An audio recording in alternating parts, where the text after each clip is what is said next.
Welcome to the 389th episode of the Videogames podcast, where I talk about any game at all, including new stuff, old stuff, and anything in between. If I am playing it, I'll be talking about it. Today, I am recording on May 19th, 2024. My name is Brad Galloway. I am not only the host of the show, but I'm also the editor of GameCritics.com.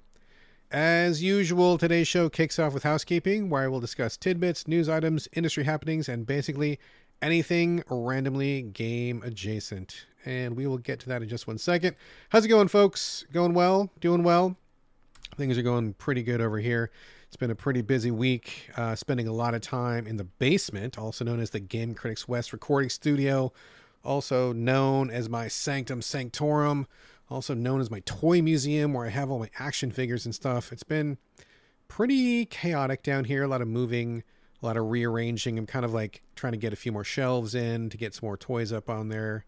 And, it's important to do the things that you love, and I love action figures. And I feel like, with the little time that we have here on Earth, you might as well enjoy it to the best of your ability. And so I'm kind of doing that right now. Lots of cardboard to be moved out, lots of dust to be dusted.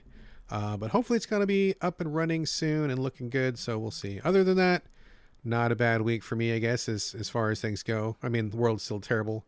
Lots of atrocities happening, lots of stuff to be sad about, but, there's only so much a regular person can do. So otherwise, in my particular personal sphere, things are all right. Although I will say, just really quickly, I know that this is kind of a safe haven for a lot of folks who want to hear about games and stuff like that. And I definitely want to honor that. But just on a personal note, I don't know about you, but I am still masking where I go, like the COVID precautions. I still wear an N95 when I go outside and when I go to stores or when I go to any events or things like that.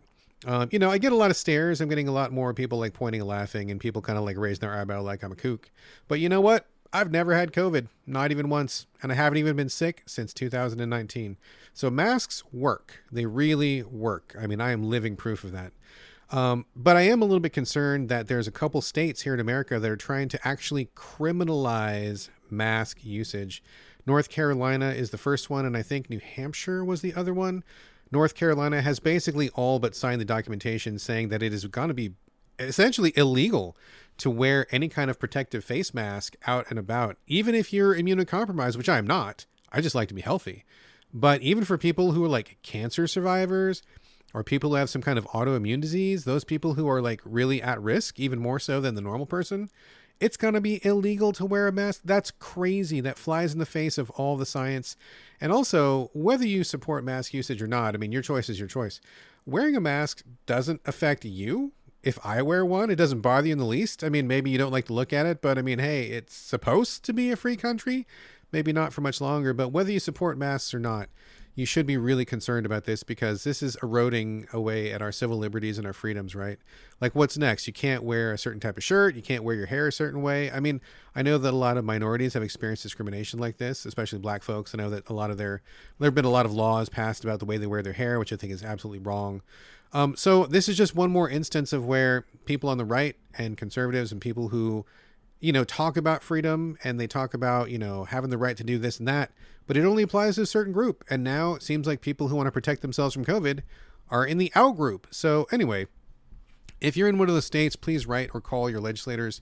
Tell them that you want to protect a person's right to wear a mask. Even if you don't wear a mask, you should want to protect your right to do that if you wish to. And who knows, once they get rid of this mask stuff, like I said, who knows what's next, right? I mean, they've already come for women's reproductive rights. They're coming for trans rights. They're coming for all the rights, unless you were like some kind of cis, boring, Republican, white-ass guy. So a lot of folks out there, if you listen to this podcast, I bet you probably think the way that I do in a lot of ways. Maybe masks or not, but in other ways. So this is kind of like a warning. This is a warning. If they're going this far, who knows how far they're going to go.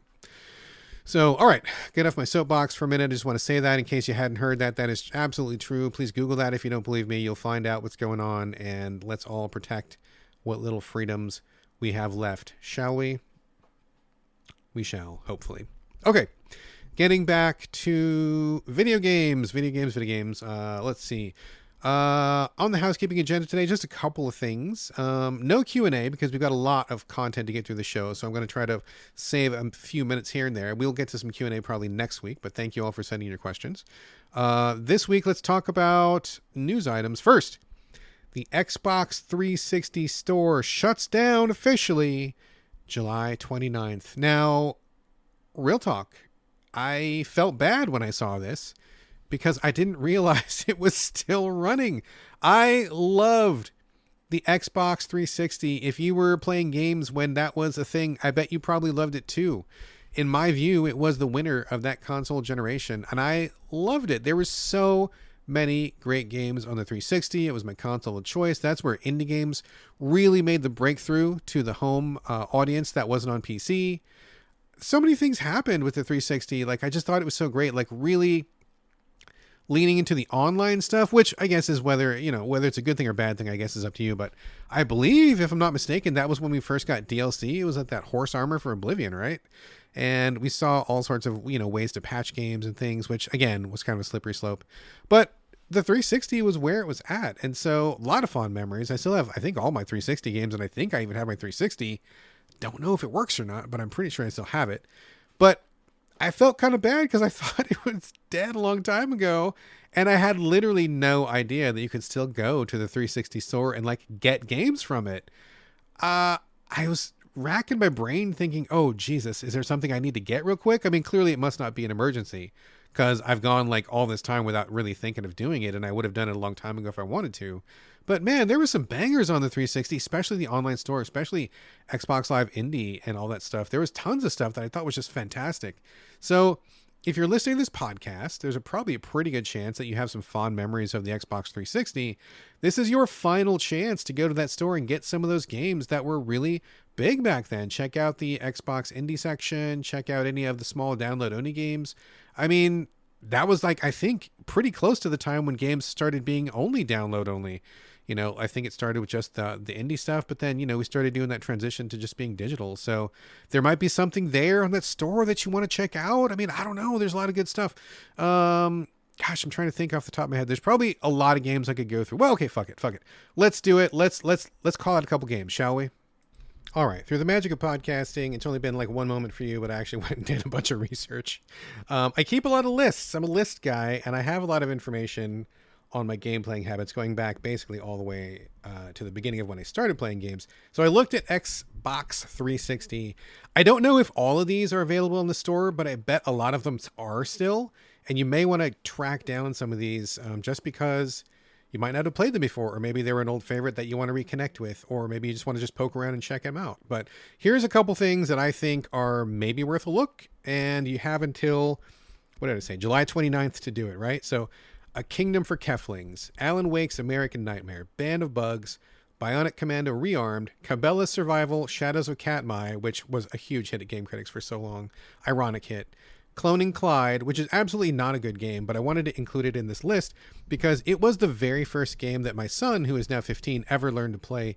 He sat on my lap, and this was a very simple 2D platformer with a couple of little cloning elements in it where you could clone your main guy, make a bunch of him, and you could use them to open doors and stuff like that. Really janky, really super basic. It was one of the very first Xbox Live indie games, I believe. One of the very, very first. And it showed, but I just have such fond memories of this game. We played it a ton because my kid could really play it, and he just loved all the noises that the main guy made. He made all these oofs and ahs and stuff like that. And I just have tons of fond memories of it. So it's not a great game, but if you want to see the first game that my kid ever learned to play, it's Cloning Clyde, so I'll throw that in there. Condemned Criminal Origins. I've heard this one is really hard to find, and I don't know that it's even available to play anywhere else. This is a first-person horror game where you play a forensic detective tracking down a serial killer. I'm not big on horror games, and I'm not big on first-person games, but this game is great. It's fucking scary as shit, and it has probably the scariest thing I've ever seen in a game ever. In all of my 40 plus years of game playing. The final sequence of this game just made me want to shit myself. It was so scary, and I'm not even going to go into it here because I don't want to ruin it, but if you see Condemned Criminal Origins on that sale, you should definitely grab it if you're a horror fan. Cold Sept Saga, which is a board game, like card deck builder, but also has like some Pokemon elements into it. Oh man, it was the shit for like a while. So good. Defense Grid, I Am Alive, which is kind of like The Last of Us before The Last of Us. Iron Brigade, which I know is available on Xbox now because I just played it with my son. That is a really, really fun like tower defense game where you play these really janky World War II style mechs. I love that one. Mark of the Ninja, if you haven't played that one, is fantastic. Mutant Storm Empire was a fun shooter. Ninja Blade is probably the FromSoft, a game that is overlooked the most. It is absolutely batshit bonkers and crazy, and if you think you know what FromSoft does, you don't, because you need to play Ninja Blade. It is like QTE the game, but it is so over the top with ridiculousness and cool shit and just like ninja action. It's so good. It's so good. Operation Darkness, where you play a group of like supernatural monsters, werewolves, and I think there was like a couple vampires or something. It was like soldiers and werewolves at least, and you fought the Nazis in World War II. Fucking dope. So good. Somebody needs to remake that like ASAP. Shadow Complex, Explosion Man, which is really fun platformer where you explode all the time. And one of the all-timers, one of my favorite all-timers, Trials HD, the original Trials game, where you take your little motorcycle with these semi-deflated tires and you do the most impossible physics bullshit, like bouncing on these rolling logs and clearing these gaps and climbing steep inclines that seem absolutely impossible until you go onto YouTube and you see that people actually do it in real life, and then you're just blown away. Trials HD is the ultimate shit, so that's there too. So, you know, there's a bunch right there. There's probably more than that, but like take a look. The Xbox 360 store shutting down July 29th. I am pouring one out for you right now, my friend. Glug, glug, glug. Speaking of older systems, I guess, a story came out from Kotaku just a couple days ago. I don't have all the details. I kind of just like saw it like scrolling through my Twitter feed, and I wrote it down real quick and went to go get the information. It like vanished off my feed, and to be perfectly frank, I was too lazy to go to Kotaku to like look it up. So forgive me. But if you want to look it up, it's there. And I take no credit for this. But the story was basically saying that 50% of PS4 players/owners have never upgraded to PS5, which I found to be quite interesting. Now, I know that when the PS5 dropped, it was like impossible to get hold of for like at least a year, if not more. Like it was so crazy. It was just like scarce quantities because, you know, I think COVID was a factor, and also there was some chip shortage and all this other stuff. And people were going bananas. Like there's very few produced, and if you went to eBay, they were going for like double and triple what the retail price was. And even if you could pay that, sometimes you just couldn't get one anyway. So a lot of people, you know, went with like Xbox because those were much easier to get. But, you know, even so, even accounting for that, they've been available for a while now. And I think maybe, honestly, it's the price. I haven't done any research. This is strictly from the gut, just my general impressions as an internet wise guy. But, you know, I recently bought a PS5 for my wife because we wanted to play Helldivers. If you listen to the podcast, you know that my family is a Helldivers family from way back in the day with Helldivers 1. I played Magicka, and that was okay. It was cool, and I liked it as an idea, but I didn't quite get into it as much as I wanted to. And then Helldivers #1 came out, and I'm like, oh, damn, this is like a really good game. I love it. My family got into it like hardcore. I mean, my wife and I finished everything in that game before the DLC. I mean, we finished the hardest difficulty levels. We unlocked everything. We beat all the bosses. I mean, I've talked about it a couple times in the podcast. And then we even had some custom art made to commemorate the event. It's my son, my wife, and I kind of in Helldivers gear. And it's this combat poster done by my friend, fantastic artist, Alex Connolly. You can find him on Twitter. He's a fantastic, superb artist. So we're Helldivers people, right? And she wanted to play Helldivers 2 once it stabilized. And so we let it go for a little while. After it seemed like it was in good shape, we're like, okay, this seems like it's good enough now. Let's get a PS5. And I was thunderstruck to find it was still the fucking same price as it was when it launched. I mean, we're like, what, 4 years into it? Something like that? I was like, where the fuck is the cheaper version? Where's the smaller, more affordable? Like it's time. Like they need to drop the price of this. And I think honestly, that's what it is. Money is tight. In case you haven't noticed, corporations all across the world, but specifically in America, are killing us with greedflation, where they are making portion sizes smaller, raising prices, giving us less value for money for no reason other than sheer profit. A lot of these companies are like multi-billion-dollar profitable companies, and they just keep fucking raising prices. And so wages have not gone up.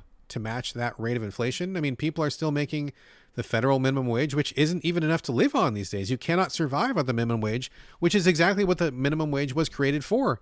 You know, do your research if you don't know, but it was the concept behind the original minimum wage was that that was the absolute minimum amount of money that a person needed to like have a family and a house and food. And like, you should be able to survive pretty comfortably, you know, not a rich person, but you should be able to survive on the minimum wage, and you cannot do it right now, which violates the whole concept of what it's for. So anyway, I think that people now have less money to spend than they've ever had. Raises are smaller, if any. You know, there's no like keeping up with the cost of everything. Gas is going up, food's going up, everything's going up except for wages. And so with the PS5 being as expensive as it is, I can easily imagine that many people will be like, you know what, fuck it. Like, I just can't afford $500 on this console when, you know, I've got all these other things. Maybe I got kids, maybe I got bills, I got medical bills. Don't even get me started on fucking medical bills. So I think maybe that's it. If they had dropped, you know, drop it $100, drop it $200, make a more affordable, smaller version, that would be great. I think there's a new version of the PS5 coming out soon, if it hasn't already, because honestly, I just kind of don't care. And from what I understand, it's at least the exact same price. Like, where is the discount? So yeah, I was really surprised when I had to buy one for the wife, and I like could not find a cheaper one. That really shook me. And you know, I'm definitely more privileged than most, so I feel like they need to lower that price. That's probably where they need to go. Otherwise, what else do we have here? There's a new Tomb Raider live action series coming to Amazon. I don't know, Video, Prime, whatever you call it. It's coming to Amazon. Produced and directed by Phoebe Waller-Bridge. Now, I gotta be honest with you. I am not super familiar with Ms. Waller-Bridge. I know that she is the person behind Fleabag, I believe. I've never seen it. People say it's friggin' awesome and it's really good and it's on my list. I just haven't got around to it yet, so I'm not super familiar, but the response I've seen is very favorable. People really like that they chose her. They have faith in her to do something good with this franchise, and so I will say, okay, I look forward to it. It's been a while since I've been super excited about Tomb Raider stuff, but I'm always open to it. And, you know, I think video game adaptations are kind of the thing going on these days. So yeah, let's do it. Let's see what happens. My only hesitation comes from Amazon itself. Now, if you listen to the podcast, I've mentioned this a couple times before, where I think most of the Amazon TV shows have a little bit of a dark edge to them, like a little bit of cruelty to them. I find that almost all of their shows, at least the ones I've seen anyway, and I've seen several, they all go just like one notch too far when it comes to like mean-spiritedness or when it comes to graphic violence. I find that they just go a little bit too far, and I don't know why that is. Maybe it's the person who's in charge of Amazon Prime's TV programming and stuff like that. Maybe they are just a nasty, mean-spirited person. Maybe they're a sadist who likes to see, you know, that kind of violence or gore on screen. But almost all their shows just go one step too far, and I kind of cringe. So realizing how violent the last Tomb Raider games were, I think they were the most recent reboots, where Laura was like on an island with all the first one was like, what, she was on an island with like these like spirits or something, but there was also like pirate guys, and there was also like cannibals or something. Like in that series, that I forget what that series is called, but the 3 games that came out of that, those were all really sadistic. I thought they all were very violent, and in fact too violent for me. I keep meaning to come back to them and play them because I am somewhat of a Tomb Raider fan. I've played almost all the games except for those ones, because it was like every time you died, it was some incredibly gory and brutal cutscene of like Laura getting rebar through her pancreas, or like, you know, her jaw got ripped off her face or some shit like that. Like, it was just really fucking bloody and gross, and I felt like somebody somewhere was getting off on that, and it felt gross to me. So I hope that they do not go down that path. I don't need bloody, gory Tomb Raider. I would like the arch, you know, slightly superior British Laura stuff. You know, some cool adventuring, cool artifacts, definitely puzzles and stuff like that, swinging from vines, jumping off waterfalls, running away from T-Rexes. Give me all that stuff. But I don't need the stuff where Laura's getting like tossed into a meat grinder and she's bleeding and screaming and dragging her broken leg and all that stuff and dying from sepsis. Like, none of that stuff. It's too much. And I'm just a little bit worried that Amazon's going to lean that way, because that's how Amazon leans. So fingers crossed on that. We shall see. The last bit of housekeeping for this week is an announcement. You guys know, guys, gals, non-binary people, trans people, everybody knows that I'm a 40K fan when it comes to video games. Not so much the tabletop, but the video game stuff for sure.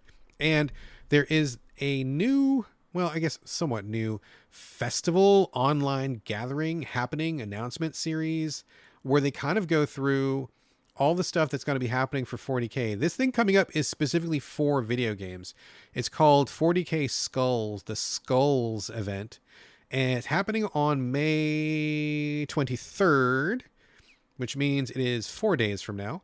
It is hosted by, and I'm not sure how to pronounce his name. I apologize in advance.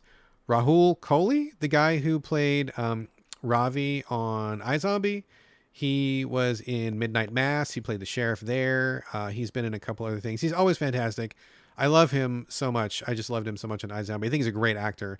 And apparently he is a super fan of 40K. So he's going to be hosting. And there's going to be all sorts of announcements about the next Space Marine 2, and almost all of the Warhammer games available now. All of the good ones, like Inquisitor, Battle Sector, Mechanicus, and a few other ones. Whatever that other one, the first person one was. They're all going to be getting like DLC and expansions. Now I find this to be pretty interesting, right? Because that's nothing new for video games in general, especially over the last couple years, last decade, who knows? But I think that the 40K games are kind of taking it like further than anybody else is. And I wonder if that has to do with their tabletop origins, right? Because when you sell a tabletop game, especially something like 40K, you know, you have the base game, but then you just sell like add-ons. You get new figures, you get new campaigns, you get new things, and you just keep adding and adding and adding to it. And they're kind of taking that same approach. So like Inquisitor, which is a game I fucking love, probably my favorite Diablo-like of all time. Not only because of the 40K license, but because of the mechanics too. The mechanics were fucking awesome in that game. But like they've been adding like new characters, like new classes, new campaigns. They were doing seasons. So like ordinarily you would put a game like that out, it would hang around for a year or two and then be done. They would move on to like Inquisitor 2, but they've just kept adding and adding and adding. Same thing for Mechanicus, which features the tech priest guys, who I think are just a hoot. From the 40K universe. That's a turn-based tactics game, which I loved, thought it was fantastic. They've been adding to that as well, like more content, more characters. Same thing for Battle Sector. They just announced a huge plan to expand Battle Sector, which is great, and I hope they do more story campaigns. But it's like, Battle Sector is almost becoming like the equivalent of like tabletop, but in a video game sense, because they add new factions, new characters, and you can do the skirmish mode. I mean, they just, instead of going for sequels, instead of adding a 2 to the end of these games and adding new ones, they just keep adding more and more and more and more to the games that people have already bought, which is a really interesting approach, I think. It's going to challenge me personally, because when I finish a game, I kind of just move on and then I wait for the sequel, and I haven't really had to keep a game in active rotation so much for a while. So I love all the 40K stuff. I would love to go back and play more campaign stuff and, you know, just get more of that in general. So I'm going to have to kind of readjust my thinking, and like, I'll have to like re-download Battle Sector. I'll have to re-download Mechanicus and be like, okay, I want to see the new characters. I want to see the new campaigns, but also it's been a long time since I played these games and I've forgotten how they play and how they control and what they do. And so I'm going to have to re-familiarize myself with that. And that might be a problem, because I kind of like move on like the video game shark, you know, you're always moving forward. Can't stop or else you die. But I do want to go back and see some of this stuff. And I guess I'm just going to have to like keep them active on my hard drive. Maybe I'll have to revisit every couple months whenever they drop a new DLC, because I think they're keeping these games alive in a way that we just haven't really seen before, other than the MMO space. And these are definitely not MMOs. So I don't know. I'm going to keep my eye on this. I think it's pretty clever. I think it's clever. I think it probably saves on dev cost, probably saves on dev time. And if they retain all those devs, which everybody should be doing, don't fire any more fucking people, please. No more layoffs. If they keep their dev teams, maybe they can easily iterate, you know, here's a new faction, here's a new campaign, here's a new level, because they've worked on the previous parts of the game and they can knock it out faster, knock it out easier. I mean, it seems like a win. I just kind of like, for me anyway, a little bit of a mental adjustment. So we'll see how that goes, but very interesting stuff on the horizon for 40K video games. Looking forward to that for sure. All right, folks, that was housekeeping. Before I get to the main portion of the show here, just want to remind you all that you can help support this podcast by going to patreon.com/the So Video Games Podcast. Every little bit helps with the cost of hosting and such. And of course, huge thanks to all of our Patreon supporters who are already putting their money where their ears are. Now, of course, I am super grateful to everybody who keeps the show going, but you can rest assured that whether you contribute or not, I'm not going to ever paywall any of the episodes or content. You're going to get the same great show free of charge every week because I love you. Also, heads up, there is a So Video Games Discord in which anybody who listens to the show is welcome to join free of charge. If you want to join up and continue this conversation after the show, just shoot me an email and I will send you the details. All right, let's get on to the main event. As I do, kicking off the main portion of the show here with some circle backs, which is where I touch on some games that I have covered on the podcast previously. I'm not going to go into the same level of detail, but I do have a reason or some cause to bring these things back to the table. So I want to just touch on these really briefly.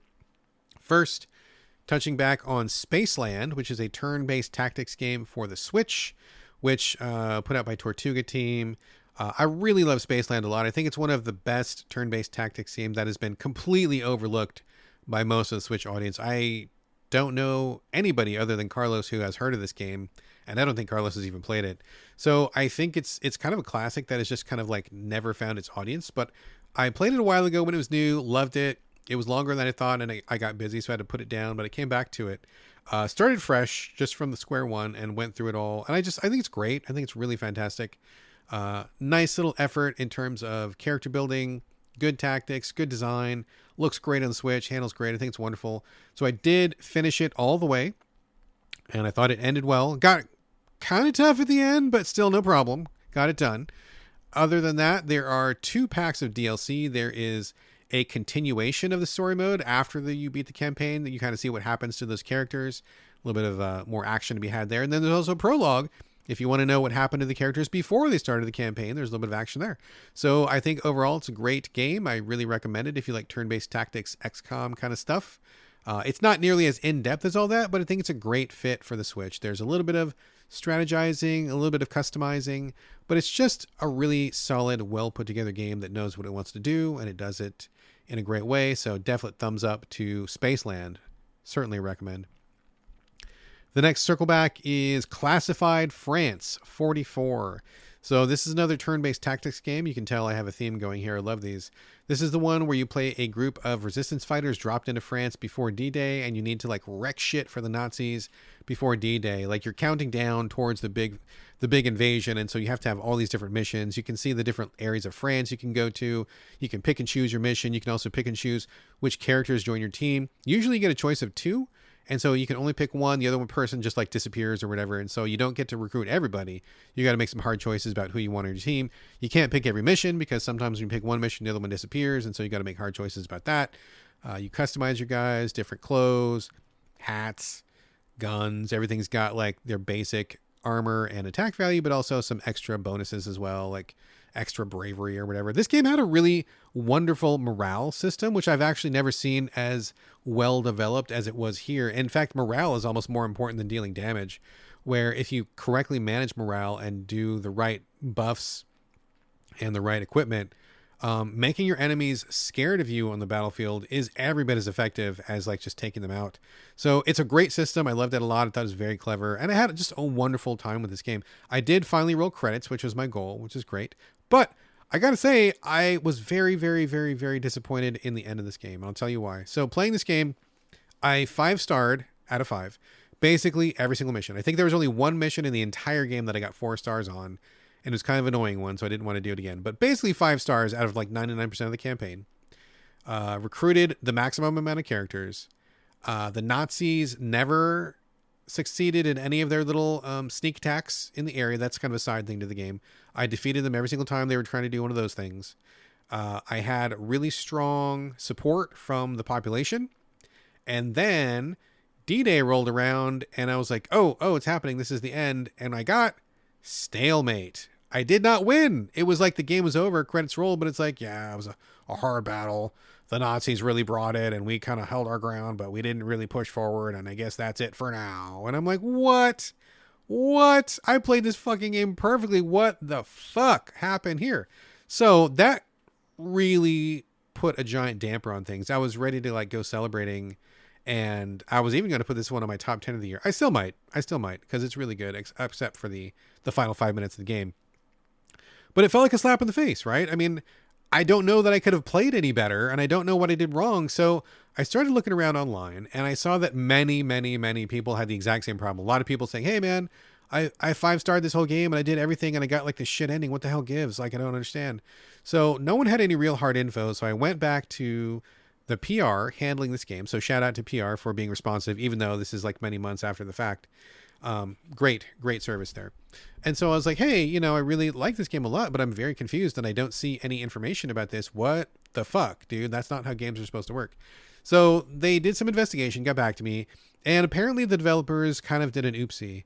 So when you're looking at the various provinces of France, when you liberate them, you get bonuses. And so you can pick and choose which provinces you want to liberate. Like one will be like, oh, if you liberate this province, you'll get +5 when you're doing morale attacks on somebody.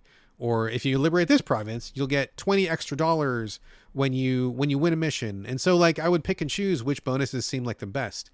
Some of those provinces have like +4 to troop strength, and I'm like, I don't even know what that even is. Where does that even apply? I'm going to pick the mission that gives me a good gun at the end of it. That way I'll have a better gun and I can keep playing.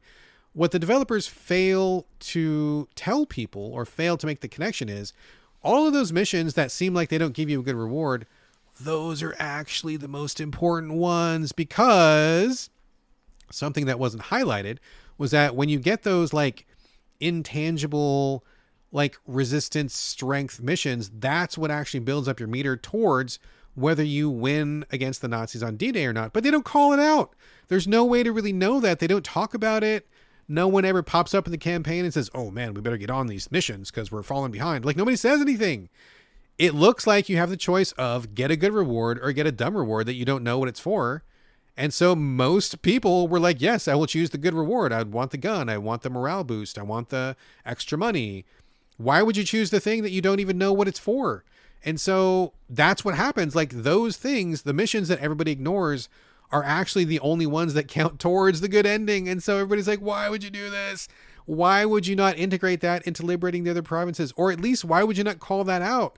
I mean, if it's a choice between taking the nothing reward, having a tougher campaign because you don't get the reward, and then ultimately getting a good ending, like, at least let me know that. Like, if I choose the quote unquote easy way by getting the better gun, by getting the better armor, by getting the more money, and that leads to a bad ending, I mean, I question that, but at least I would know what I was doing, right? So I can kind of see the dichotomy between that and having the tougher road of less resources, less money, less guns, and having a better ending.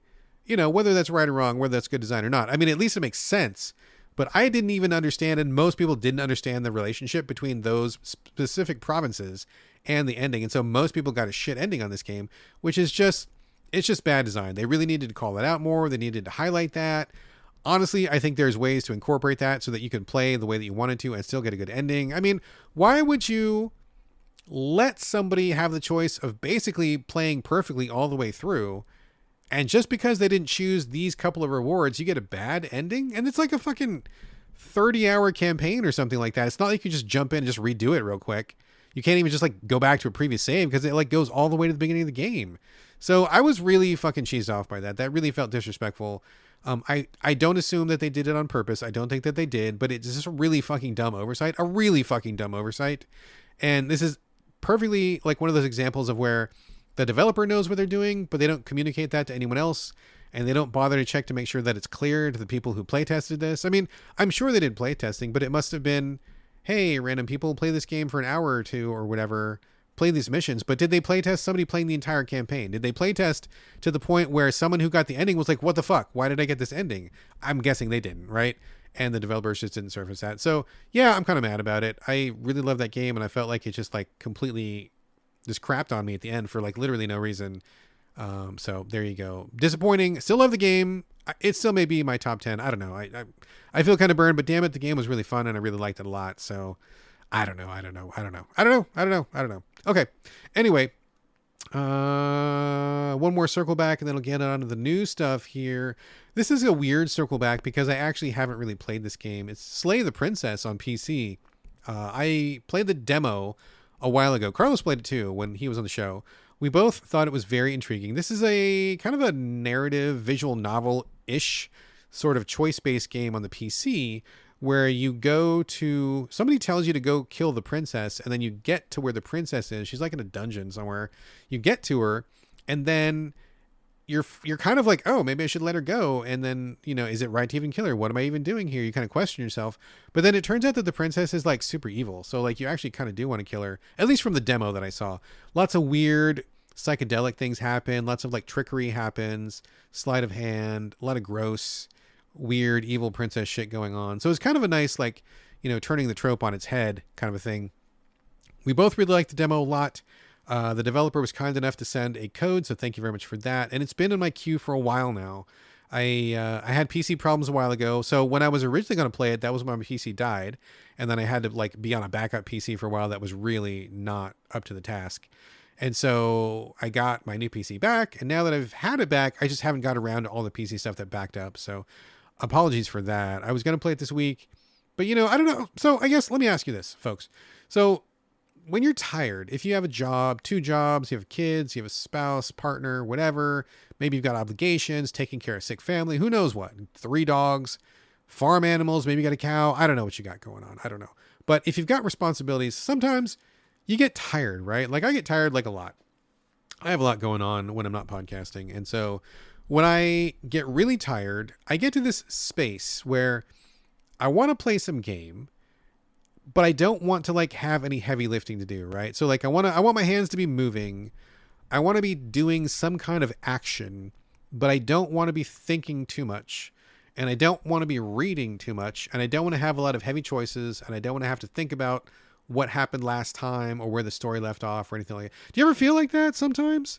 Because man, for me, those games, like it used to be Fortnite, where if I had a long day of work and my kid needed a bunch of stuff and we did some homeschooling and then, the dogs needed to go out and whatever, by the time that like I got to sit down, pretty fucking tired, and I didn't want to just like go straight to sleep because then it feels like I have not even really done anything. I didn't have any me time, So I would stay up probably later than I should. I'd be like, okay, well, I need to play a game because I want to feel like I did something for myself today. And Fortnite used to be it because you didn't really have to think about it. You know what's going on. You're going to do the battle royale. You run around, you collect the bullets, you shoot. Maybe you win, maybe you don't. Most often you don't. That's fine. But at least it feels like I did something, right? So Fortnite has been replaced now by Helldivers, where I'm like 150 hours into Helldivers. I'm just like basically just grinding for materials for the unlocks and stuff. I mean, I've played it a million times.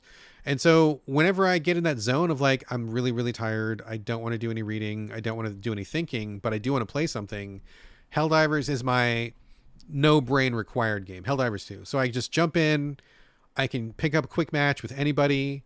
We all know what's going on. We all know we got to shoot the bugs or shoot the robots. It's pretty clear. There's not a lot of, you need reflexes. You need to like be engaged, and it keeps me just busy enough, but not too busy. And I don't have to like really engage my brain too much. I can just engage like the lizard portion of my brain and feel like I'm doing something. And then I go to bed after that. Right. So every night this week, and even some of last week, I kept meaning to be, okay, tonight is Slay the Princess night. Tonight's the night. And then something would come up. I'd get busy. I get called out to an emergency for work. I'd have a lot of stuff going on in the yard, or like I'd have to clean up some stuff or whatever.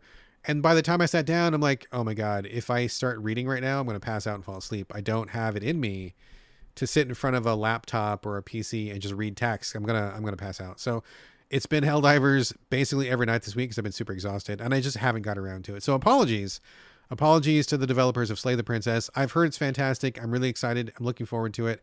I just need a couple days where I can like get a good night's sleep and recharge. And I got to get through this visual-ish novel without falling asleep, which is my promise to you. So I'm going to really try hard to get to it this coming week for the next show. But we'll see how it goes. A lot depends on real life. So anyway, all right. Those were the circle backs. Let me now move on to the brand new stuff for the show this week. What do we got? Self, what do we got? First up is a little indie 2D platformer. I feel like it's from Eastern Europe. I want to say Russia. Maybe yes, maybe no. Could be one of those surrounding states, but definitely Eastern European. It's called Flaskoman. Flaskoman. All one word. I've had this on my wish list for like a million years. And the last time I was on PS5, I saw it had dropped to like $2.50. $2.50. And I'm like, you know what? Yes, that is the price at which I will gamble on this game. It is a pixel art based, very simple platformer where you play a, I don't know, homunculus, an android, an automaton of some kind. You're like a little robot dude, but your head is a glass bubble, which is basically the flask of Flaskoman. In the back of each level is a scientist in a window, and he talks to you in every level. He's like, okay, we're going to run the test. Your subject number 743. We're going to see what you can do in this level. And then he kind of talks you through each challenge of each room. I think altogether there are 38 levels, and they're all very quick. I mean, a couple of minutes. They get harder as you go. The puzzles get a little bit harder, but they're all pretty simple, and they're all small levels. So I think this is basically like a 2-sitting game. I got through more than half of it in my first sitting, and then I, went on to like walk the dogs or something and whatever. I'll come back to it like later today. I think I will probably finish this one because it's pretty fun. But basically, what happens is, as the scientist is running his experiments, what you do is you go through these levels, and there are a series of platforms, but there's also these little flasks of liquid all over the level. Like there's a red liquid, blue liquid, and a purple liquid. There may be other ones later on. And so what happens is you can take the liquid from these flasks and put them in your head. And at first, it's pretty simple because you're carrying them from like point A to point B. So let's say there's a switch, and the switch requires like red liquid in order for you to pull it. If you pull it with no liquid, it doesn't work. You put the red liquid into the switch, and then you can pull it and it works. And there's always like locked doors or something. So in the beginning, you're just like, okay, here's a locked door. It's got a red switch. I got to go over here, put the red liquid in my head. Then I run back, dump it out of my head, pull the switch, open the gate, win. That's how it goes at first. And then they, add complications. There's a red switch, red and blue switch, red, blue, and purple, etc., etc. So it's pretty straightforward at first. But then things get a little more complicated. Like it starts becoming a little bit more about order of operations. Like, okay, well, I've only got one dose of red and blue. Which order do I need to do it in? Because then once I use them up, I can't go back. And so I got to figure that out. And then they get even more complicated in a good way by having the different liquid colors do things. So if you have a red liquid in your head, you can either use it to open a switch or you can shoot a fireball with it. And if you shoot the fireball, you use up the liquid. With the blue liquid, you can use it for a switch, or you can use it to do this incredibly long jump, like a boost jump where it like rockets you across the level. So maybe there's a gap you weren't able to cross, and so you like use up that liquid and jump and get over there, do something like that. I do not know what the purple liquid does. I haven't gotten that far yet. Probably it's coming up soon. So I think it's just a very simple, small, humble, straightforward game where the mechanics are clear, and it's all about just like performing the operations, right? Landing the jumps, and I think the controls are just fine. Managing the liquid, remembering what does what, in which order you need to do what. And if you mess something up, you just hit the triangle button, reset the whole level, no penalty, no harm, no foul, nothing lost, really. It's pretty painless. And even if you mess up, you're never going back more than 1 or 2 minutes worth of progress. And most of the time, it's like you mess something up, you're like, oh, okay, I get it now. I should have done red before blue instead of blue before red. Go back, boom, you do it the next time.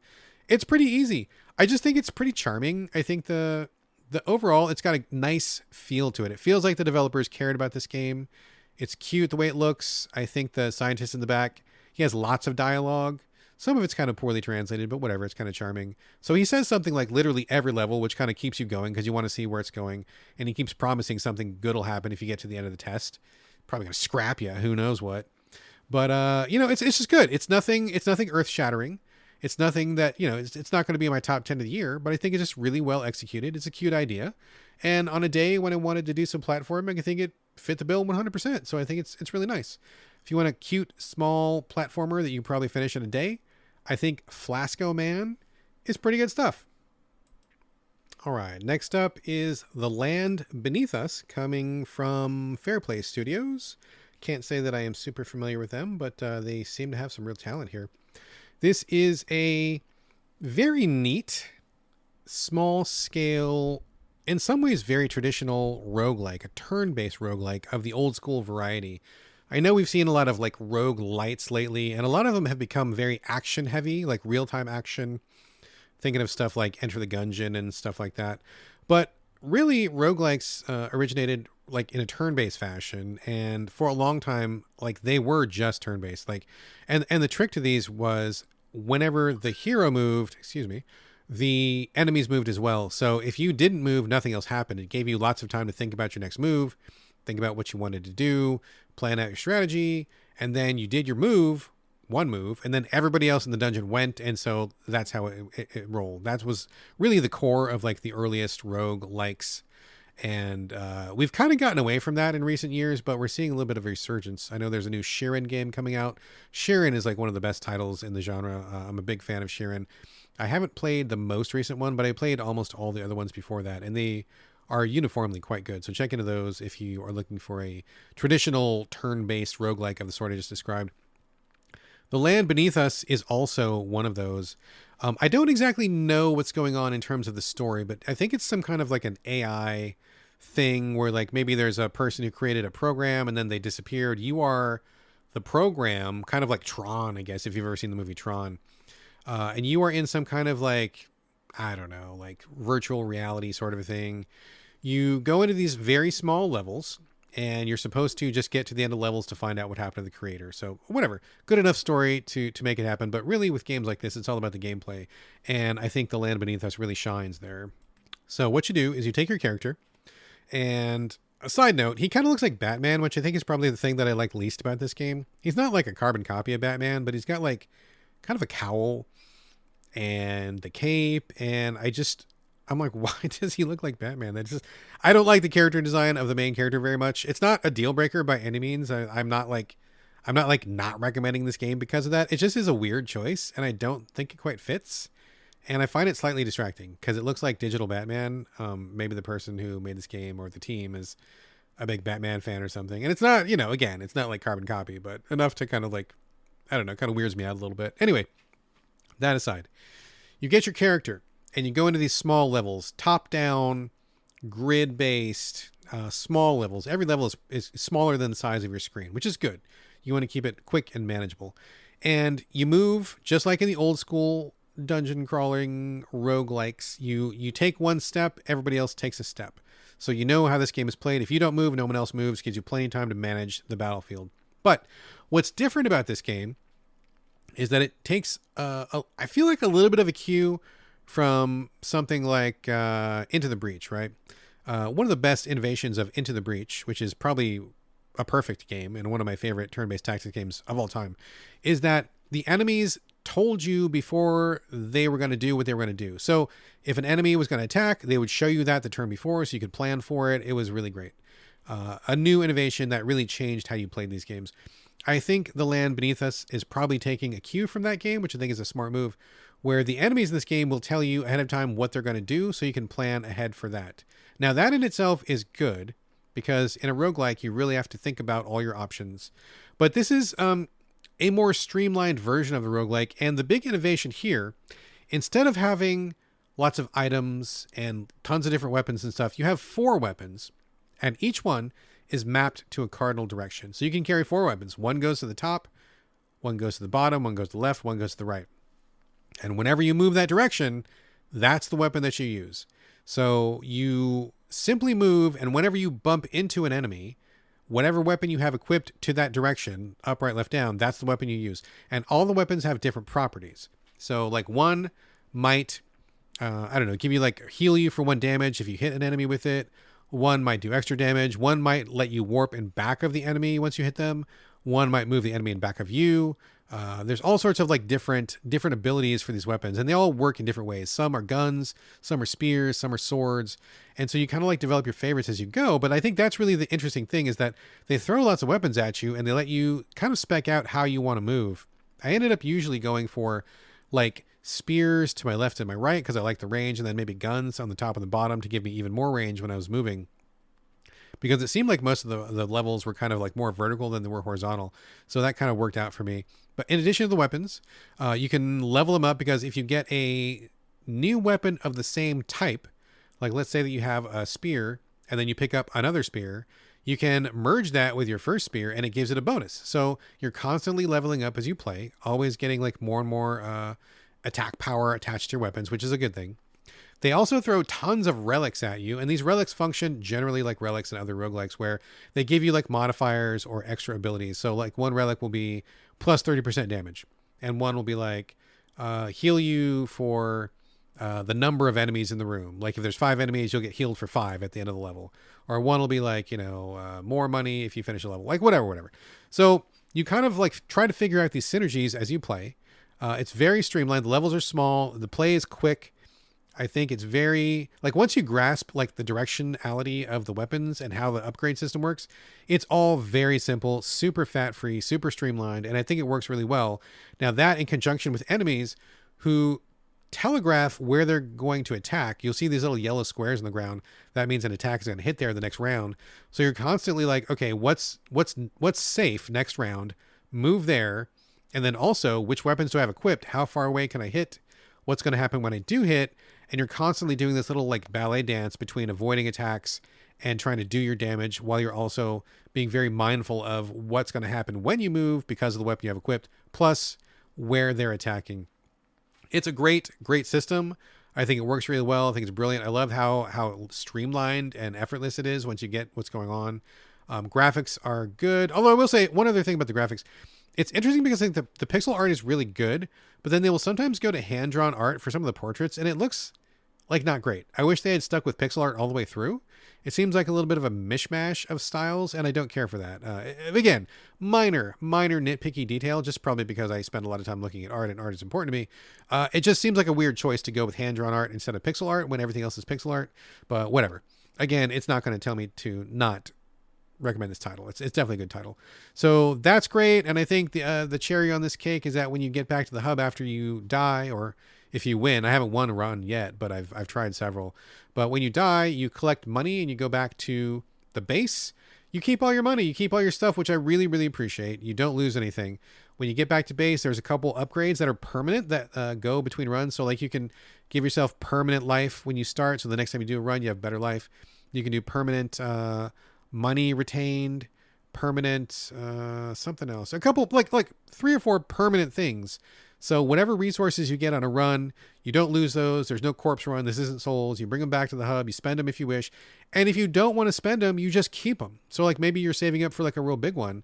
You can do 2 or 3 runs if you wish. And when you finally have enough money, you can spend it. They don't force you to spend it, which I think is great. I really love that. Very respectful of a player's time. So those are there. There's also another menu of unlocks, which haven't unlocked yet. So I bet there's more unlocks coming. And I think just overall, it's just a really, really well executed package. The developers know what they're doing. They clearly have a fundamental mastery of this genre. They understand what makes it work. They understand how to make it flow. And I had just a great time with this. I really love roguelikes and I love turn-based tactics. This is like the perfect blend of those two things. And I wish the main character didn't look like Batman. But other than that, I don't really have any complaints. I think it's a really, really nice little package. So if you want something roguelikey and pixely and indie and fun, I think The Land Beneath Us is a very good choice. It has been a very good week for So Video Games because, spoilers, the next game is also pretty awesome. It's called Gordian Quest, Gordian, Gordian Quest. This was originally on PC. It just got ported to PlayStation and a couple of other places, I believe. The developer is Mixed Realms, which again, I don't offhand have a lot of familiarity with them. Maybe I have played something else of theirs, I'm not sure. But this is a turn-based, party-based, RPG-ish deck builder with some randomized elements as well.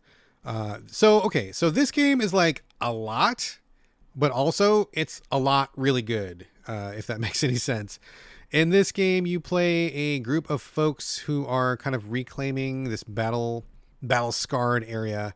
There's a lot going on in the story, and to be perfectly frank, I don't recall everything going on in the story because it's not really that super important. But what is important is the mechanics, and this game super delivers when it comes to mechanics.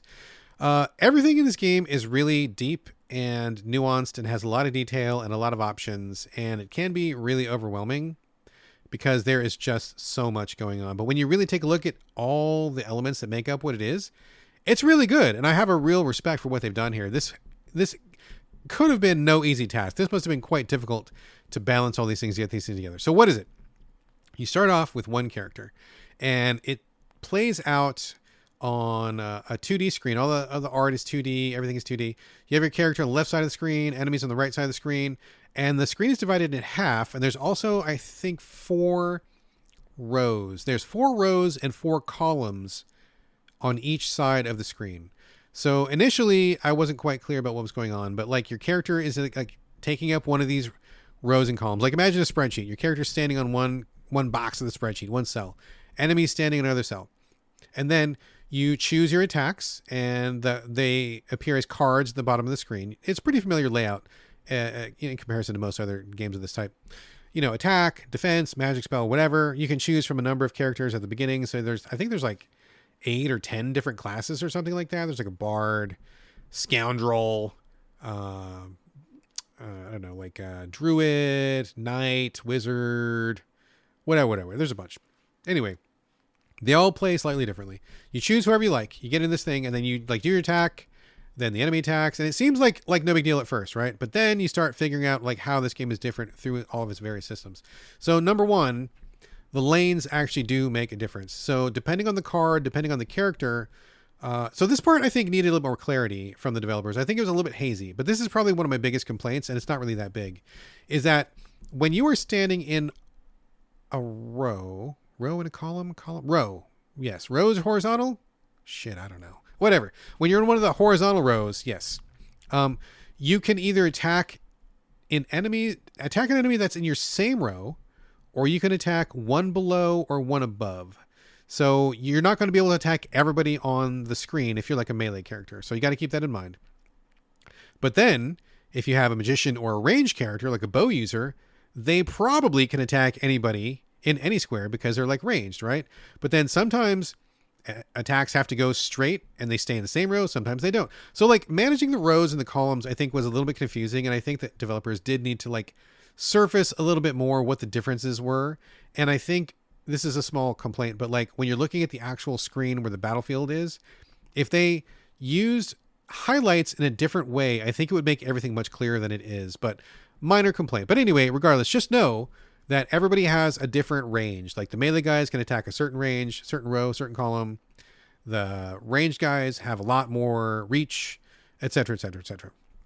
Same thing goes for the enemies. So you're managing positioning on your side of the spreadsheet, and the developers smartly give you this like separate system where most games like this would make it one of your turns to move, right? But they are like, here, we want you to use this system. You get like basically one free move a turn, which is awesome. And it really makes a big fucking difference because ordinarily you would like, I don't know, try to get in the best position and stay there because you don't want to use up your turns because you want to use your turns for attacking. But instead, because you get one free movement per turn, basically, you can move around and really maximize like, make sure you're at the proper distance, make sure you're in the proper range, make sure you're in the right cell. Getting that one free motion is just so huge. It just feels like such a great decision. I'm really glad they did that. So anyway, deck builder, you know how the cards work, you know, the defense works and all that stuff. So that's fine. Then once you get a little bit further into the game, you get like another buddy and your buddy joins you. And so you get like a second character. Then you're managing like 2 characters. Then you keep going and then you get like 3 and 4 characters. And so after a while, you've got like this fucking team and everybody's got their own thing. Everybody's got their own ranges. Everybody's got their own attacks. That right there has so many options for team synergy. I think it's really great. And I got to just say this. One of my favorite characters so far was the archer, because not only does he have like ranged attacks all over the board, he can set up like a little crossbow turret thing. It's like an extra attack. And if he stands behind it as if he is quote unquote, like, you know, manning it, like it gets like this huge damage boost. And so like, it was just really fun. It was neat to see a mechanic like that, which I haven't really seen before in a turn-based or a deck builder like this. Very creative, very original stuff. I haven't tried all the classes yet. I want to check out, there's a wizard that uses golems, which I'm curious about. I want to see how the bard works. So I'm still kind of like working my way through it. But so far, that's really great too. But then you get back to town and there's like all sorts of stuff you can like play with. You can like manipulate the decks. You can change your deck build.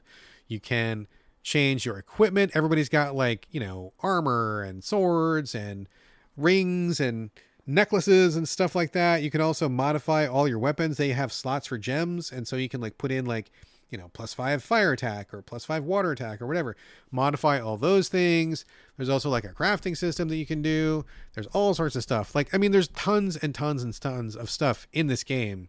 There's also like a stamina system where like the longer you go on a string of battles, the more tired you guys get. And how this manifests is that instead of your full deck, like when you're fresh and you start playing, if you get 3 or 4 battles in, you'll start to see like these blank cards show up. And that means like your guy's getting kind of tired, or your girl's getting tired, or your non-binary or your trans person's getting tired. And like this blank card will show up and you're like, fuck, I needed an attack, but it's blank. Okay, well, my guy or person is tired. I should probably go camp out and rest up and rejuvenate myself. So there's all sorts of little details all through this game. Now, this is all great. Everything I've described so far, great stuff. I like all of this stuff. I like the power the player has to manipulate your gear, your deck, your team makeup. Like all this stuff is just like, there's loads to like immerse yourself in and dive into and play with and tinker with.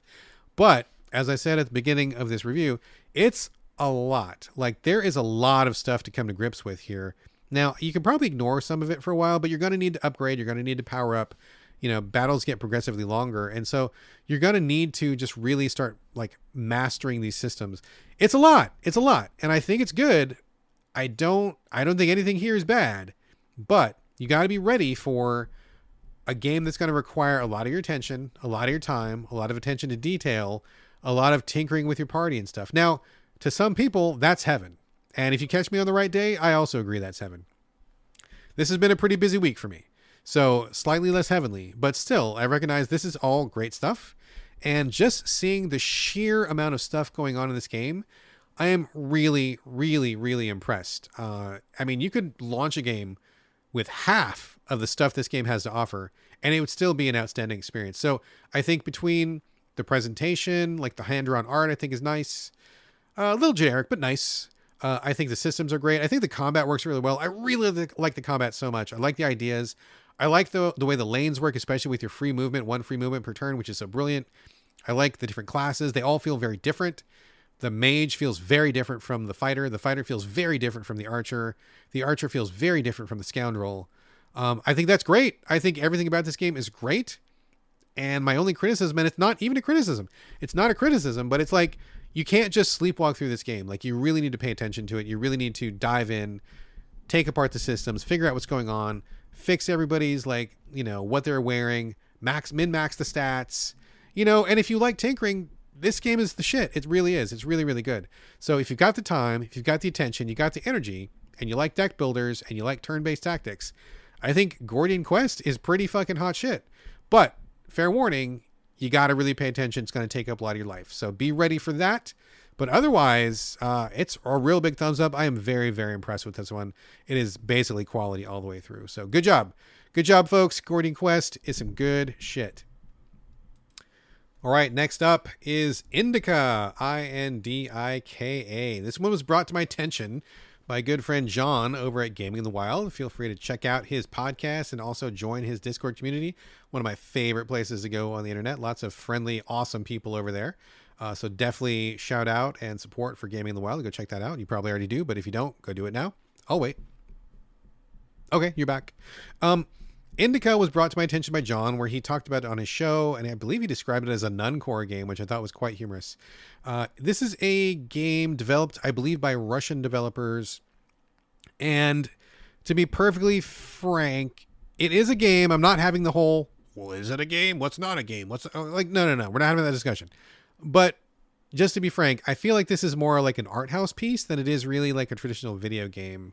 So don't come to Indika like wanting to do like platforming with this nun or whatever, you know what I mean? There's no combat, there's no guns or anything. It's clearly a very weird, offbeat, unusual experience that I think is trying to say something more than it is about refining gameplay mechanics or about pushing the boundaries of a certain genre or something like that. I think that's pretty clear from the get-go. So just know that really clearly. So, okay.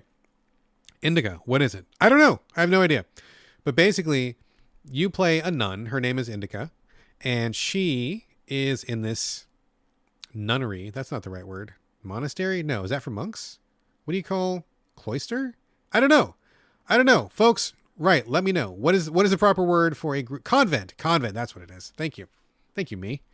So she's in a convent somewhere, I don't know, snowy, cold. I mean, it's got to be Russia. It looks like Russia. It looks like what I imagine Russia to look like. I've never been there, so whatever. And every nun there fucking hates her. And you don't really quite know why at first. She seems nice enough. She seems like a normal nun, maybe a little bit younger than everybody else there. They all seem like they're kind of getting on in years. Crabby, probably. But everybody fucking hates her, and she hates being there, so it's kind of a bad fit. As you start the game, you control Indika, third person. It's unusual because when the game very, very starts, it's pixely, and you're falling, and there's these golden rings like Sonic the Hedgehog, and you're supposed to collect the rings as you're falling. It kind of took me by surprise because I wasn't expecting that, and I kind of just like stared at it for a second, like, what the fuck is going on? And then I'm like, oh, am I supposed to grab these? And I missed a couple, and then I grabbed them, and then it goes ding, ding, ding. Like it gives you like this little video game Pavlovian response thing where you realize you're doing the right thing because you're getting the tone. So you collect a bunch of rings, you get points, you get nun points, I guess. And then you wake up, and then it goes to like this like hyper realistic third person, gray, snowy, everybody's wearing black, bleak as fuck, just kind of like very Russian kind of like atmosphere. So then you kind of like have to figure out what's going on. And I don't know that I even still quite know what's going on. You start doing chores around the nunnery. Like someone is like, hey, I got a basket of potatoes, please take it over here. And so you pick up the potatoes, and you just like walk for like a million years, and you get there, you drop off the potatoes, and then you get there, and that nun who clearly doesn't like you is like, hey, I need you to fill up this barrel with water. Here's the barrel, here's a bucket, there's the well, fill it up. And so you're like, yes, mistress, or whatever. And then you get this bucket, and you like walk back and forth like 5 times from the barrel, which is empty, to the well, which is like, it's kind of over there. It's not like super far, but it's far enough to be annoying. You like walk over there, put in the bucket, turn the handle, lower it down, turn it again, lower it up, pick up the bucket, bring it back to the barrel, dump it. You do that like a bunch of times. And then once it's full, the nun who told you to do it comes out and then dumps the barrel on the ground. And they're like, yeah, okay, cool, bye. So basically what they're saying is you did all that for nothing. She wanted you to do that for like none reasons, right? So you're like, you quickly gather that these nuns do not like to party. They don't like you very much, and you're having kind of a miserable time. I'm not going to get too into the story because this is a brief experience. I think overall it's about 4 hours, and full disclosure, I did not finish this game. I'll tell you why in a second. I got about 3 hours into it. But you quickly realize it's about just like religion. Indika soon leaves the convent, and she goes on this mission to deliver a letter, and she just like goes into the Russian countryside. You're doing a lot of walking. You're walking through snow. You're walking through ice. There's a lot of like a strange amount of like locked doors that you have to navigate around. You're climbing up roofs. You're dropping down holes. You're climbing ladders. You're doing a bunch of stuff that I just didn't think a nun would really do. And I guess I was just kind of confused as to what was even going on. You get like a motorcycle, you ride the bike for like a long time, and that's kind of weird and funny. But you're just basically traversing the countryside, getting through one barrier after another. You eventually meet somebody who is weird and uncomfortable, and then you kind of like hang out with them for a while. And so again, I'm not going to get through the whole story here. It just is very odd. You do these things which are pretty low effort, like, unlock a door, get over a barrier, climb a ladder, whatever. And the whole time, Indika's like thinking to herself, and she's getting comments from other people around her. And I just don't know what this game is trying to say.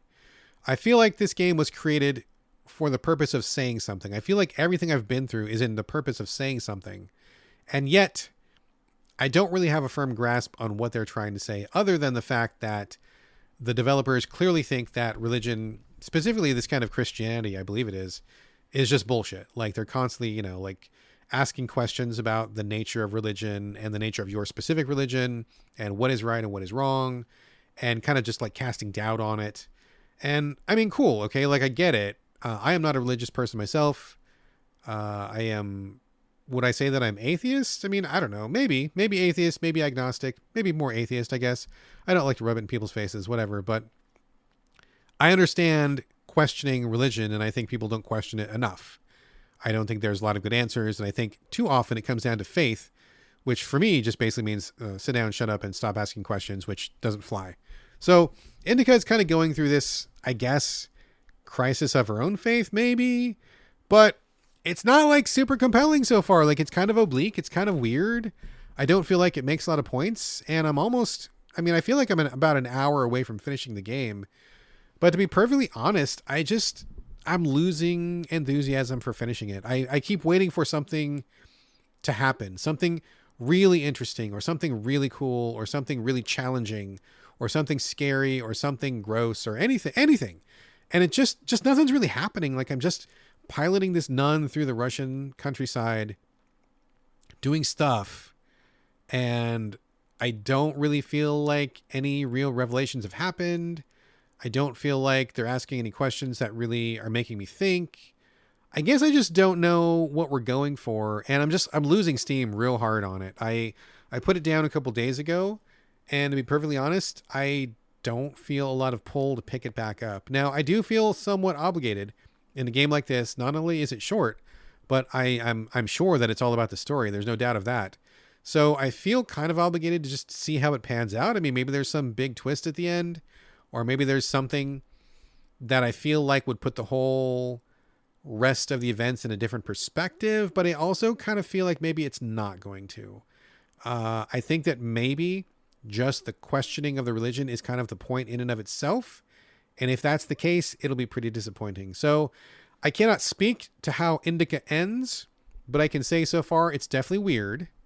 A lot of weird stuff happens in this game, a lot of unexpected stuff, a lot of weird stuff, but not weird to like, oh my God, I got to tell people about this. I want them to play it. Just weird of like, wow, that was weird. And then what did it mean? I guess I'm not sure. I don't know. I don't know. This game is just like leaving me with a lot of like, I don't know feelings, but I'm also not that curious to find out if that makes any sense. So I feel like I should probably finish it. Maybe I won't. I don't know. I got a lot of stuff going on right now. So we'll see. But I feel like it's interesting-ish. It's certainly different. But I don't know that I would say it's compelling, which I think is probably a big problem for me. So jury's out. TBD. We'll see whether I finish it or not. But so far, I think it's more a curiosity than it is something that I would be comfortable recommending. So right now, Indika is still a question mark. And I feel like probably there's not a good answer coming for this question. But we shall see. If you finished Indika yourself, I would love to hear from you. I would love to hear your theories. I would love to hear your takeaway. Shoot me a message and let me know, because I would love to compare notes. All right. Up next, a game I've been on the fence about for a while now, and I decided to take the plunge. Rise of the Ronin.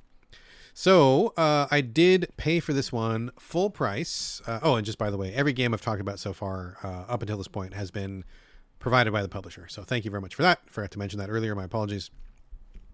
But not Rise of the Ronin. No. Game critics and So Videogames have been burned from Sony's PR list. We got burned a while ago.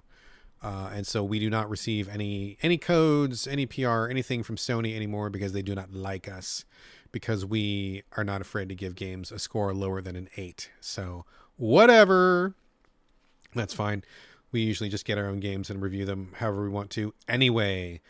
So Rise of the Ronin was something that I did not get a review code for. I would have loved to get one, but I did not. And as such, I kind of let it go. I was going to wait to see what people thought of it, because, I'm pretty frugal with my money, I think, and I don't just buy games willy-nilly, and I certainly don't pay full price for games very often, unless it's something killer, or unless I really want to support the dev for some reason, which I do that sometimes.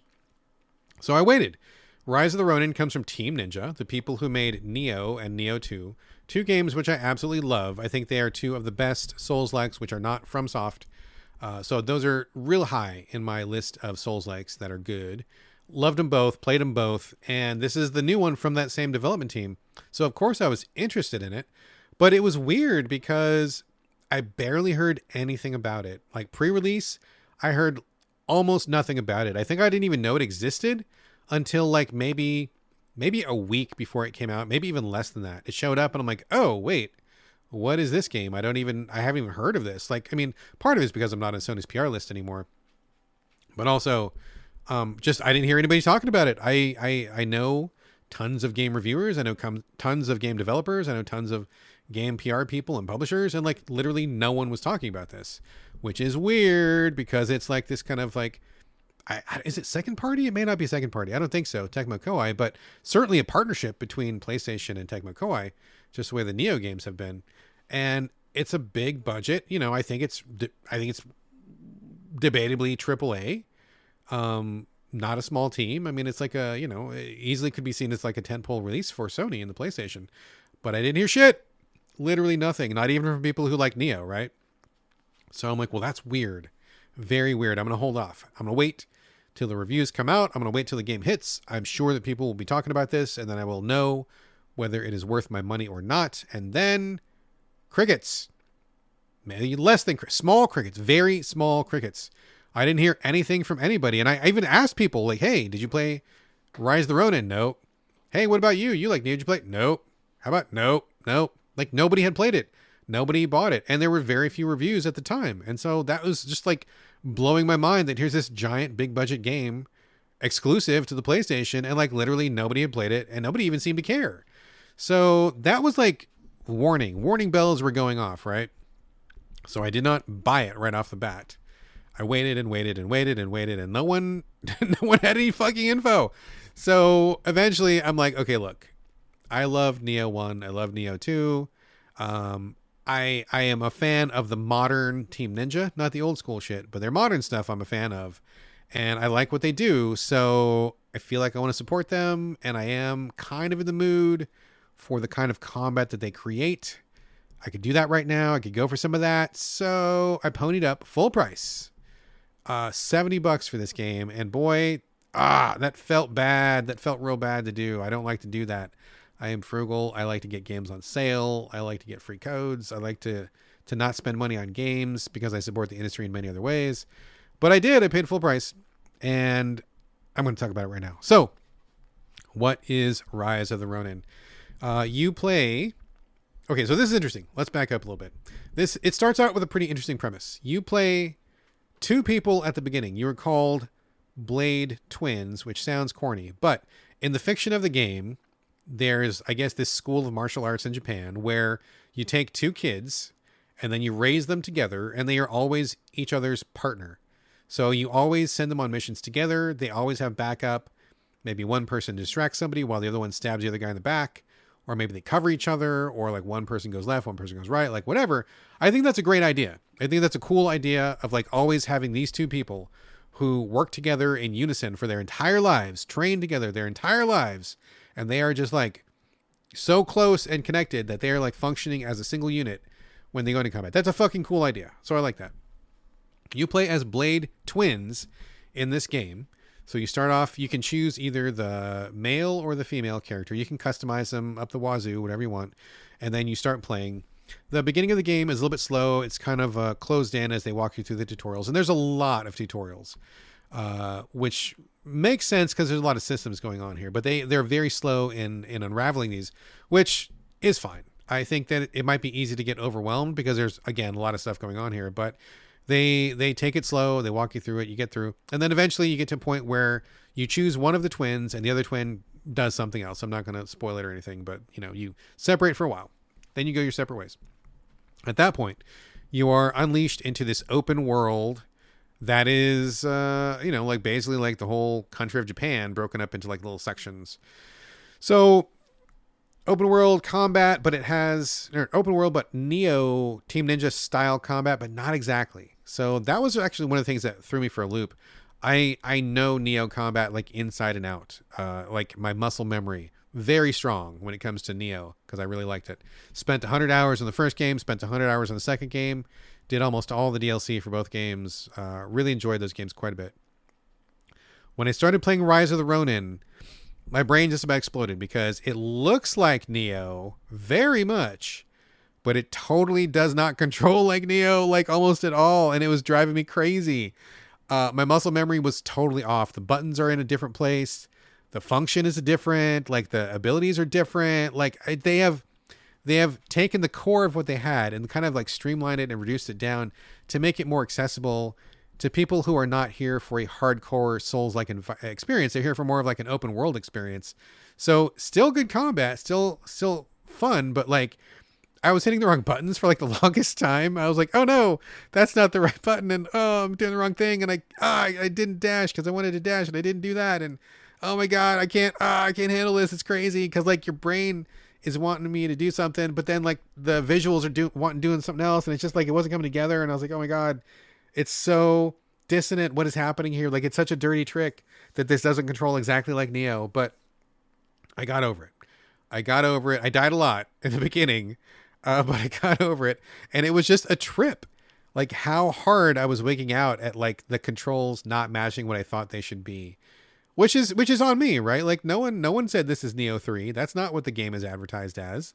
It's from the same developer, yeah, but that doesn't mean anything. It just looks so much like Neo, and I expected it to be so much like Neo, and it just wasn't. And so that it threw me for a loop. So anyway, you get to the open world and you start doing open world stuff. There's the land is divided up into sections, like these little counties or whatever, provinces, whatever. And each one has like a couple save points. So you go liberate the save point. Each one has a couple villages that are in trouble. So you kill all the bandits in these areas and you liberate the villages, and then those become good villages. There's cats to pet. You can find a certain number of cats in each district. You pet the cats, you get some bonuses from that. Shrines to pray at. Warehouses to loot. Things to pick up. So it's like, it's generic open world stuff. And I'm not going to say that it's lighting my world on fire, because a lot of it feels pretty safe and pretty predictable.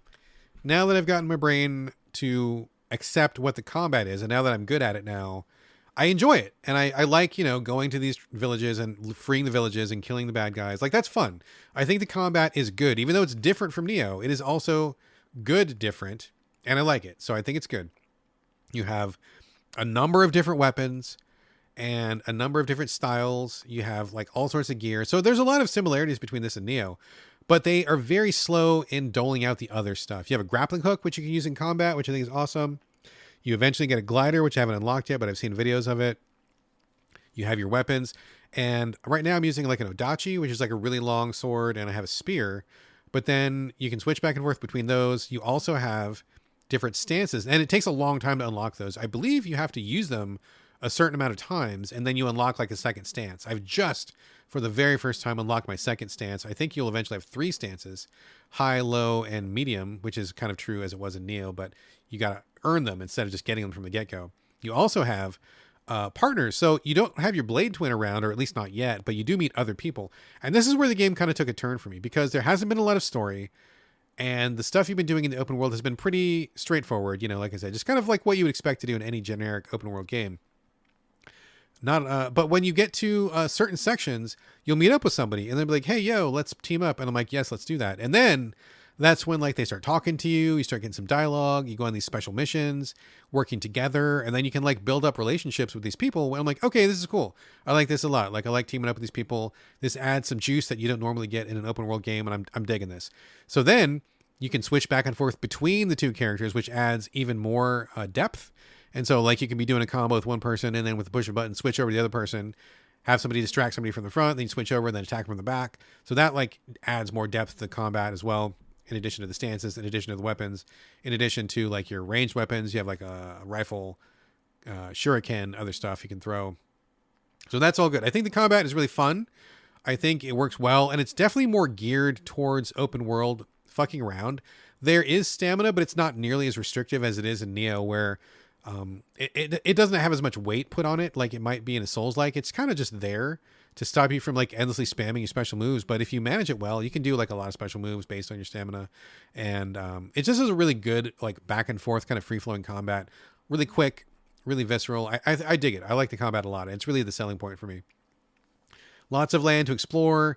And I think that's all good. Other parts to this game that I really like is that it's really streamlined. Like they don't mess around a lot with making you do stuff that wastes time. So for example, when you eventually get a horse and they use the horse to let you traverse the countryside, when you push the horse button, for me it's like left on the D-pad, the horse shows up out of nowhere. It doesn't matter. They're not assuming that it's real. Like, he's not coming from over the hill. He's just like, horse, and it's here. You immediately jump on the horse. Like, you don't have to push the button. Like, you just get on the horse, because why else would you be calling the horse if you weren't going to get on it, right? So of course you're going to get on it. So they just skip that. You just get on the fucking horse. Just get on it. Same thing with like, there's a lot of like auto things you can check in the menu. If you want to do these things yourself, you can. But like, automatically grab letters. Yes, of course I want to grab a letter. Skip the button for that. If you want to gather material, my favorite thing, gathering materials. As you're running through the world, before you do your crafting, you gather flowers and rocks and whatever. As long as you get reasonably close to it, your character just leans over, picks it up 1 second. You don't even have to slow down. Like they just let you pick up the stuff as you go, which I love. I don't want to like stop and get off my horse. I don't want to do some long gathering animation. Just give it to me. So all you got to do is like get reasonably close to it, and then it happens. So very streamlined, very respectful of my time. And then you just kind of go, just do your thing, get on with the story beats and get on with like making friends with your fellow samurai and just doing as much combat as you like. All good. Tons of gear. You can play dress up. You can mix and match like you wish. Lots of stuff to tinker with. There's a huge skill tree that has, I think, 4 or 5 different disciplines to it. Lots of cool special abilities, like the ability to like assassinate 2 people at once, or you can lie to people during dialogue, which is fun. Or you can increase your marksmanship and like be a really good sniper, like, you know, all sorts of stuff like that, which I think is really good. So overall, I am not super impressed with the open world itself. I think it's just kind of generic, and I wish there was more density to it. Like, this is not Elden Ring, right? Where like an Elden Ring, giant fucking land, and it felt like you were stumbling over a dungeon or a catacomb or a boss or a merchant or something every 5 fucking steps. I don't think any open world game has come even close to the density that Elden Ring can boast, but Elden Ring is Elden Ring, right? But in this game, I feel like there's just like, you know, there's stuff to do, but there's not much going on in the towns. There's, you know, sometimes you're riding through a field, there's nothing really there. And so it's like, it's okay. It's fine. It's fine. It's not bad, but it's fine.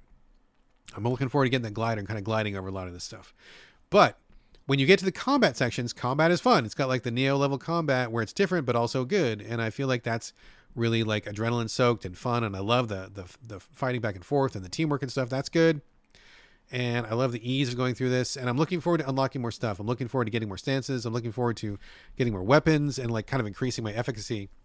And I hear from people, the 1 or 2 people who I have spoken to about this, who actually did play the game, that it's a long journey. Apparently you can expect over 100 hours, which is kind of analogous to the last couple of Neo games, if you really get into it.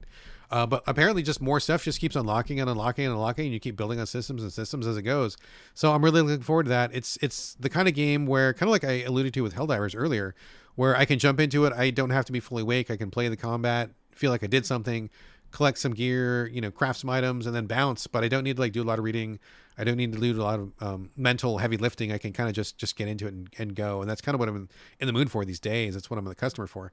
So I appreciate that. And so far it's like, okay. I think at this point, there's still a lot of stuff that will unlock. I can see places where the game is going to enrich itself, where it's going to get deeper, where I'm going to have more options. I just don't have those options yet, which, you know, if it's a 100-hour experience as it's supposed to be, I mean, they got to save some stuff for later on. So I'll get there. But for right now, mediocre in terms of open world, but I think pretty good in terms of combat. And if you're here for the combat, I think that works. And then we shall see what unlocks as the game progresses. I bet quite a lot. So looking forward to more on that. So there it is. Rise of the Ronin. You know, TBD. I will certainly circle back on this probably a couple more times, and I'll probably be playing it for quite a while because it seems lengthy. But yeah, I don't know. We'll see. I guess I'm going to stop talking about it now because yeah, more to come. Okay. Rise of the Ronin. That's it. One more thing on the main portion of the show here, and then I'm going to bounce. All right, I am going to continue the experiment I started last week in reading a review from GameCritics.com, one of the reviews we published over the last week. Got some pretty good feedback on this, but I'm still open to more. Some feedback was for me to interject some opinions on these games as I read through them, which I will do if I have played them, but often I have not played them. So if there's some crossover, I'll certainly comment on it. One of the requests was to get the author to maybe give a little bonus piece that I could read alongside of that, which I think is a great idea. And I just straight up forgot, so I will try to do that in the future.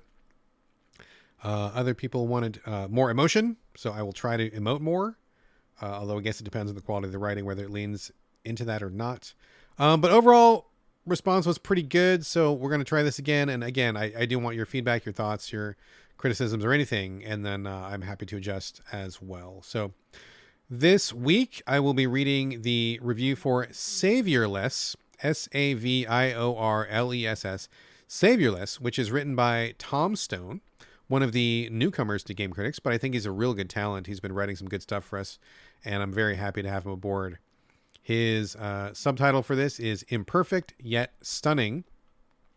And like every review at Game Critics, we have a high, a low, and a what the fuck before we get into the actual content. The high: clever challenges, and the animation is pure eye candy.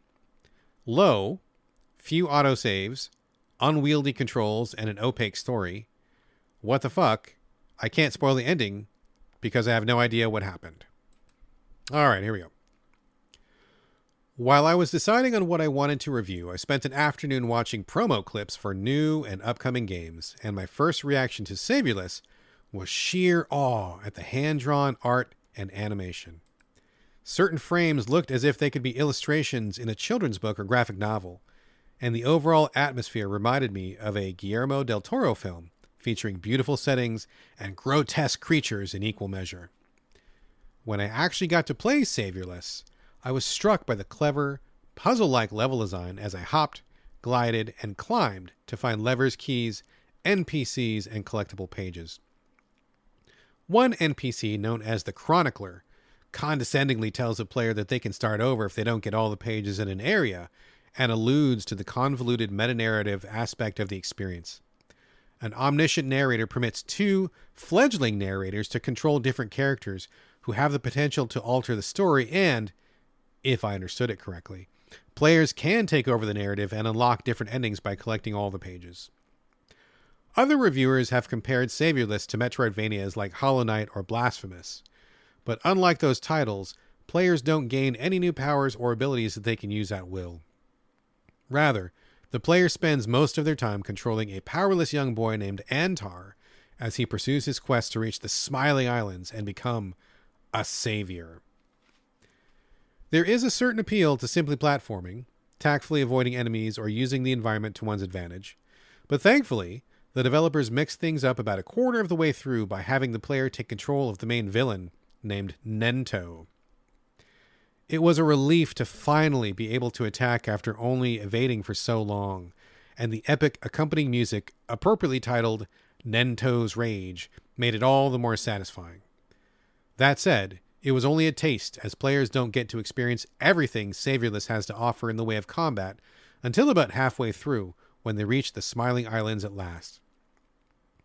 Another way the developers mix up the gameplay is by having players defeat one of the first bosses, a fuzzy blue rhino-like creature, and then having them control it and use its ability to roll and crash through walls. There are also many creepy sub-areas, like one section infested with giant worms that track the player's movements as they pop out of the ground or the ceiling. They made me jump more than a few times. There was also an underground lab where creatures were being dissected, and I learned the sad truth about how Nento's madness had spread to his fellow hunters from scattered notes. I particularly enjoyed one part where players navigate a series of trees and treehouses, but one of the most frustrating aspects of Saviorless was being chased up inside of a tree by an axe-wielding hunter.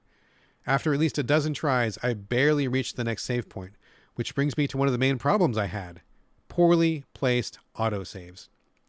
The vast distances between save points during the campaign could be ridiculous. I would often get close to what I could tell was the end of an area, only to go all the way back to the beginning, because I failed to stick the landing on a crucial jump. Speaking of which, another issue I had: the controls. The slow, unwieldy movement in Saviorless didn't bother me much at first, but as play became increasingly difficult and response time became more and more important, I grew furious with certain animations like coming up off a ladder or recovering from a fall, since speed made all the difference between progressing or starting over. I would also run into problems with making Antar crouch instead of stand, or vice versa, which got me killed quite a few times. By the end of the game, I had figured out how to navigate the slightly awkward controls, and I especially enjoyed the final area where I was able to float my way around flying monstrosities and face off with Nento, now represented as a dynamic boss fight with an inventive mix of fighting and platforming. When I finally beat him, I found myself in a new environment fighting as someone or something who wasn't Antar or anything else I had seen before, and then it was over. I got the sense that it was supposed to be unsatisfying, maybe because I didn't collect enough pages, but personally I didn't find it motivating when a game punishes me for not doing more. I can appreciate the philosophy that developer Cleverhead seems to share with From Software in the way they reward curious players with fragments of lore to piece together and form a better understanding of the world, but after only 5.5 hours, I felt a bit shorted and deeply confused by what had just transpired. However, The fact that I was left wanting more at all spoke to how engaging Saviorless was, and how much potential it has for a sequel or DLC at the very least. Saviorless isn't perfect, but this beautifully animated, enigmatic world offers an incredibly artful and engaging experience that I would ultimately recommend. Final score, 8 out of 10. All right, Tom, thank you very much for that review. Very much appreciated. Hopefully someone listening to the show has had their eye on this and will be swayed one way or another by your words. All right, folks, that is it for the show. The official game portion is done, but I do have, just a few non-game things to mention this week. Usually TV, and that is true here. Finished the Picard Series 3 finale last week. The son and I have been watching The Next Generation. He became a huge fan. This is the first time watching it. We finished everything, watched the movies, and then we watched Season 3 of Picard. People told me to skip 1 and 2 because it was just Picard being sad and being an old man and worrying about his vineyard, and that didn't sound very exciting, so we jumped straight to Season 3. And what a fucking banger, dude. If you like Next Generation, Season 3 is the shit. It is so good. It's like wall-to-wall action. Tons of cameos from the old cast to get the old gang back together for like a victory lap. It's wonderful seeing all the old crew back, and they're all old and stuff, but like, man, just seeing them again was fantastic. And lots of strange revelations, lots of exciting plot twists. It was just great. It was fucking great. An amazing way to end Next Generation overall. Season 3 of Picard is the shit. If you like Next Generation, you have to watch it. It is so good. I mean, easily skip Season 1 and 2. We didn't bother. But goddamn, Season 3 of Picard was fucking so good. So fucking good. Now that we finished all of the Next Generation content, we jumped into Deep Space Nine. I've seen a couple episodes of it here and there, but I never really watched it. And so I'm really curious to kind of get in and see what it's all about. I've had tons of people tell me that Deep Space Nine is their second favorite Star Trek property, and I believe them. So I'm curious to see how this goes. We're only like 4 or 5 episodes in. It seems really rough, but then again, Next Generation was really rough in the first season as well. So we have no problem giving it time to breathe, meeting all the new characters, seeing the new plot lines, all the new things that we're dealing with. So far, so good. A little rough. It's going to smooth out soon, I bet. And I'm looking forward to another good run with Star Trek. The only other thing worth mentioning is that my wife and I have been watching Gravity Falls on Disney Plus by Alex Hirsch. If you've never seen Gravity Falls, it's got to be one of the best cartoons produced in the last 20 years. Easily. It's so fucking good. It's about a boy named Dipper, his sister named Mabel. They go to stay with their Uncle Stan for the summer in a town called Gravity Falls, Oregon, which is like this magnet for weird things. It's like X-Files, the cartoon series, basically. And it's just so fucking good. It's funny. It's so funny. It's so heartfelt. It's so well written. It's so clever. Everything about it is just fucking spot on all the way through. The finale, oh, dude. Yeah, I cried. Fuck it. I cried. Yeah, I admit it. I did. I don't feel bad. It just really got me. It really got me again. I think I cried the first time. It's just really good. I just love it so much. And it's the absolute shit. So if you have not seen Gravity Falls, one of the all-timers. It's one of the all-timers.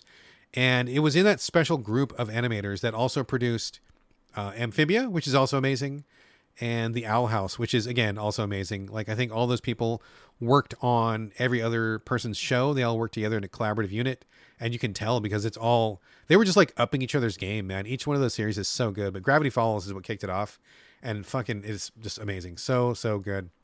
Love Dipper and Mabel forever. All right, folks, that is a show.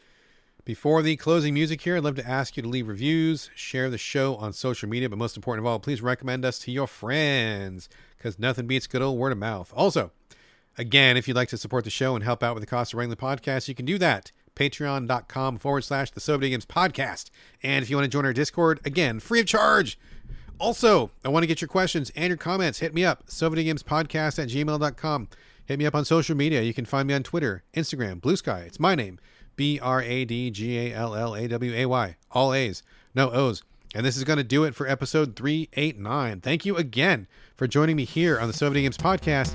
And I'll see you next week.